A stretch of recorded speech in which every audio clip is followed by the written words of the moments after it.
এই চাঁদের মধ্যে প্রথমে নেমেছিল নীল আর্মস্ট্রং। কি নাম? মহাকাশে যাওয়ার আগে তার আগে কুকুর পাঠিয়েছিল একটা, নাম হচ্ছে কি লাইকা।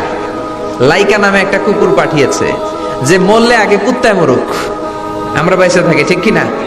নাসার বিজ্ঞানীরা আগে কুকুর পাঠিয়েছে, পাঠানোর পরে দেখেন সে বেঁচে থাকে না। কারণ আপনি মাধ্যাকর্ষণ শক্তির বাইরে গেলে ওখানে কোনো বাতাস নাই, ওখানে কোনো আওয়াজ নাই, ওখানে কোনো অক্সিজেন নাই, বাঁচার পরিবেশও নাই। চিল্লায় বলেন ঠিক কিনা? তারপর গেল ভ্যালেন্তিনা তেরেস্কোভা, প্রথম নভোচারী। এদের সাহসের এই ধারাবাহিকতায় 1969-এ অ্যাপোলো 11 নামে একটা স্পেস শাটল দিয়ে নাসার সেই স্টেশন থেকে নীল আর্মস্ট্রং, এডউইন অলড্রিন আর মাইকেল কলিন্স তিন বন্ধু মিলে একটা স্পেস শাটল দিয়ে চলে গেল চাঁদে। চাঁদে তারা নামলো, দীর্ঘ সফর, প্রচন্ড ক্ষুধা, খাওয়ার কিছু নাই, পকেটে ছিল চকলেট, চকলেট তারা খেলো। ইউনাইটেড স্টেটস অফ আমেরিকার পতাকা তারা সেখানে গেড়ে দিল। নীল আর্মস্ট্রং খেয়াল করে দেখে চাঁদের এই মাথা থেকে ওই মাথার মাঝখানটাতে ফাটা। ফাটিয়েছে কে? চিল্লায় বলেন কে?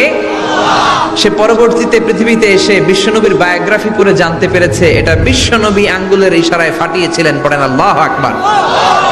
আবার চাঁদের মধ্যে সে একটা মিউজিক শুনতে পেল। কি শুনতে পেল?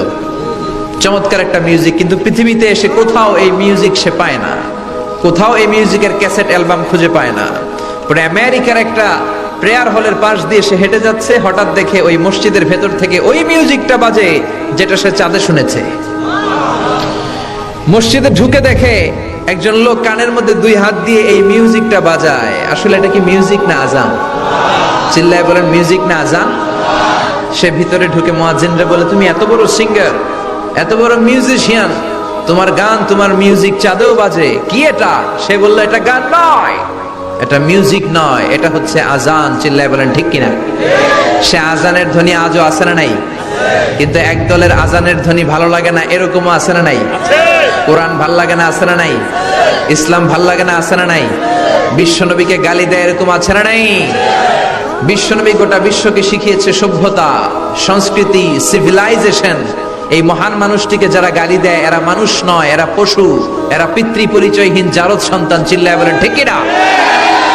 আপনি ব্রিটিশ মিউজিয়ামে যদি ঢুকেন দেখবেন সাদা পাথরের ফলকে লেখা, as a father, as a teacher, as a law giver, as a law maker, as a reformer of the society, Muhammad is the superman of the world. চিল্লায় বলেন আল্লাহু আকবার।